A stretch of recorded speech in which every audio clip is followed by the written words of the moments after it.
Have you ever, caught your reflection somewhere, like a window, or maybe in a quick selfie, Hmm. and you just think, huh, is that really what I look like? Especially, I find, with our expressions. Right. Like that smile you think is warm. Hmm. Or just your neutral face. Exactly. That feeling that you're just Yeah. neutral. Yeah, that gap between how we feel inside and um, what our face is actually showing. It can be pretty big. And it touches on some really, really interesting psychology. Well, that's exactly what we're diving into today, this fascinating world of facial expressions. Hmm. We want to explore how we can understand them better, what our faces are really saying, and maybe even, influence that a bit. And we've pulled together quite a mix of sources for Yeah, this, we really have. We've got everything from like a practical WikiHow guide on how to smile. which sounds simple but isn't always. Right. Then there are these Reddit threads, really candid stuff about dealing with resting bitch face or RBF. Or wanting the opposite, like a smiling, resting face. Yeah. Plus, a ZISS article digging into smiling with your eyes, which is crucial. Definitely. And insights from Very Well Mind on just being more approachable. And there's more. Some advice from Current Boutique connecting self-talk to how you look, which I found surprising. Oh, yeah, that was interesting. More Reddit tips on smiling properly, some actual face exercises from the Huntsman Cancer Institute. Like a workout for your smile muscles. Kind of. And finally, a research paper from Frontiers in Psychology looking at how aware we even are of our own expressions. So the goal here, our mission for this deep dive, is really to give you some useful, actionable stuff Right. To help you understand your own expressions, maybe align them a bit better with how you feel or how you want to come across. without it feeling totally overwhelming. Yeah. So let's start with the smile itself. It seems basic, but it's actually pretty layered. Totally. It's not just one thing, is it? I mean, think about Paul Ekman's work. He found, what, like 19 different kinds of smiles? 19. And what's really key there is that only one of those is generally seen as the genuinely happy one. The Duchenne smile. Right, we hear that term. That's the one. The Duchenne. From like an evolutionary perspective, it suggests real positive emotion has this very specific signal. Okay, so what makes the Duchenne smile so special? What's the telltale sign? It really comes down to a specific muscle. It's called the orbicularis oculi.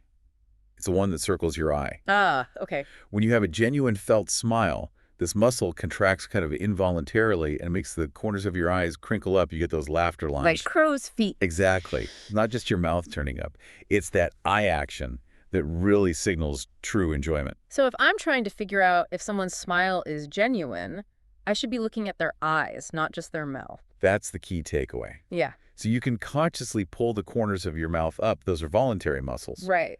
But that eye muscle, the orbicularis oculi, that often kicks in more involuntarily when you feel the emotion. Mhm. And that subtle difference makes a huge difference in how warm or sincere the smile feels to others.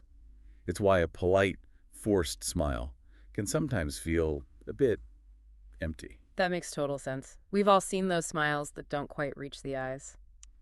Okay, so let's flip to the other side, our neutral face, the whole resting bitch face or RBF thing. Yeah, the Reddit threads were really illuminating on this. So many people saying, look, I feel friendly, I feel approachable inside. But their face isn't showing it. Exactly. Their default look comes across as, maybe bored, annoyed, even judging sometimes. It makes you think about the constant signals we're sending, even when we're not trying. Totally. People were actually talking about wanting to develop a smiling resting face, like actively trying to change that default. It sounds like it really impacts their interactions. Oh, it definitely can. People shared stories about feeling like others avoid them or seem wary around them, Wow. or even jump to conclusions about their personality thinking they're angry or unstable. One person mentioned feeling perceived as manipulative. Just from their resting expression.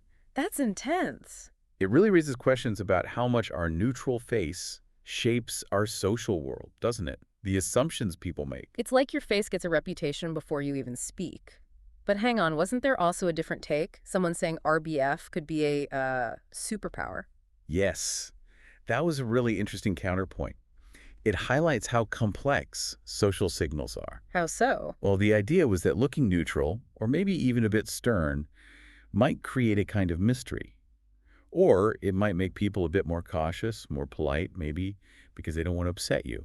Ah, like an unintentional boundary. Kind of, yeah. Huh. Setting a boundary without a word. It's complex. Interesting. So whether you see it as a problem or maybe even a weird advantage, Lots of people are interested in making their smiles seem more natural, more inviting. Absolutely. And the WikiHow guide had some pretty practical tips for that. Like what?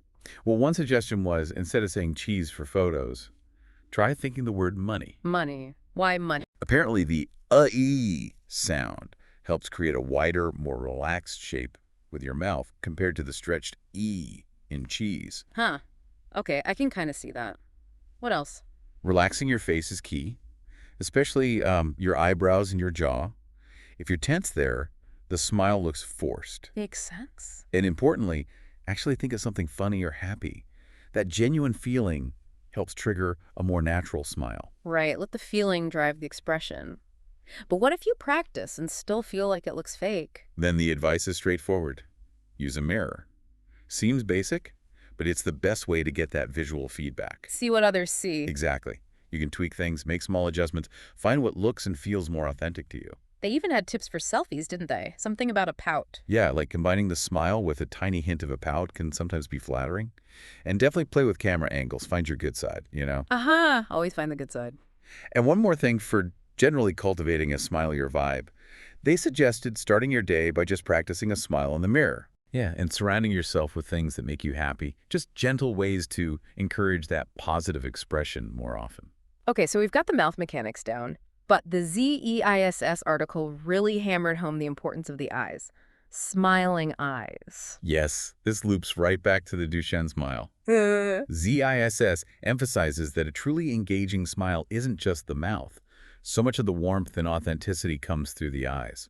So even if I'm making myself smile, I need to consciously think about engaging those eye muscles. The smizing thing people on Reddit meant. Exactly, smizing. It's about bringing your whole face into it. Yeah. It makes the smile much more believable, more felt. Okay. And for people who wear glasses, the article had some specific tips so the glasses don't hide those smiling eyes. Oh, right. Good point. What did they suggest? Things like getting anti-reflective coatings on your lenses. That way people can see your eyes clearly without glare. Smart. And maybe opting for thinner plastic lenses, because really strong prescriptions can sometimes distort how big your eyes look, which can affect the smile's appearance.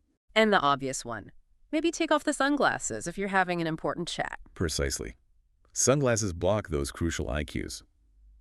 Now, beyond active smiling, some of the Reddit talk about getting over RBF was about consciously training your face. Right. Training it to look less stern by default. How do you even do that? Again, practice in the mirror seemed key. Trying to consciously soften your features when your face is at rest. Like how? For some, it meant slightly, very subtly, lifting their cheek muscles or their eyebrows, just enough to counter any hint of a frown but not look, weird or forced. And that idea of a hint of a smile came up again, right? Like a default setting. Yes, the downtime smile, a very slight upward turn, making sure to include that little crinkle around the eyes. So it looks relaxed, not fake. Exactly, and the advice was consistency. Check in with your face during the day, gently guide it towards that slight, relaxed smile. Over time, it might become more automatic. It's wild how much conscious effort can go into something we think is automatic. And speaking of control, those exercises from the Huntsman Cancer Institute, they sounded quite specific. They really were. They're often used in things like speech therapy or rehab, but they're great for just increasing awareness and control over all those tiny facial muscles. What kind of movement? Things like pulling your lips back tightly, then pushing them forward, opening your mouth wide, but in a controlled way. Specific jaw movements, side to side, forward and back. So like facial fitness, a workout for your expressions. Kind of, yeah. Practicing them regularly can improve muscle tone and coordination.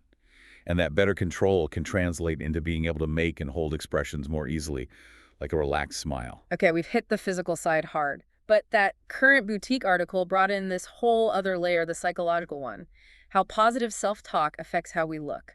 Yeah, that connection between the inner verse and the outer face is powerful. The article argued that constant negative self-talk creates stress. And that shows up on your face.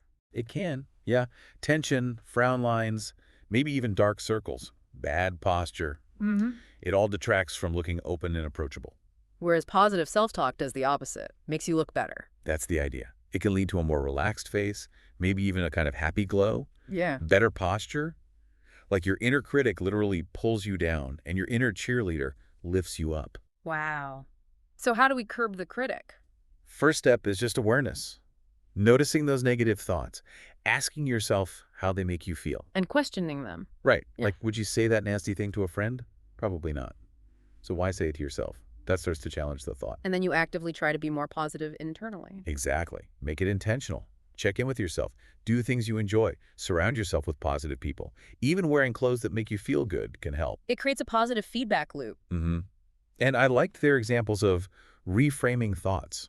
Like instead of, I'm scared to try this, shifting it to, this is a chance to learn something new. That's a powerful shift. It really shows how much our inner story shapes not just how we feel, but how we actually present to the world.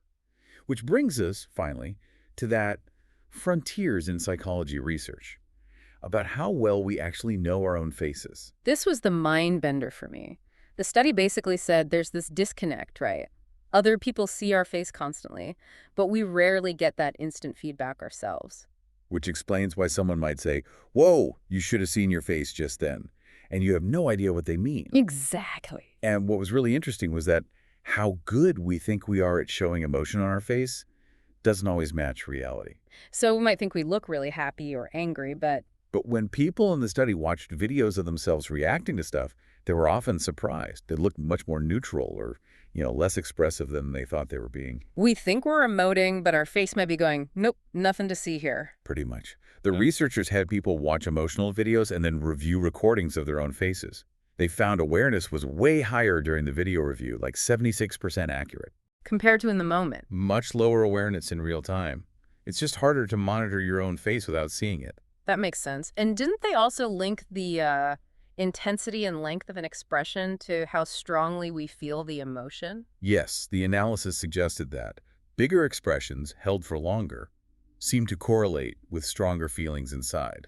So our faces and feelings are definitely talking to each other. Deeply interconnected, influencing each other back and forth. Okay, so wrapping up this deep dive, we've covered a lot about our faces. We learned a real smile is all about the eyes, that Duchenne crinkle. We looked at our neutral faces, RBF, and how small tweaks that hint of a smile, relaxing, can make us seem more approachable. We talked about smizing even with glasses and those facial exercises for more muscle control. And the huge link between positive self-talk and just looking, well, brighter and more open.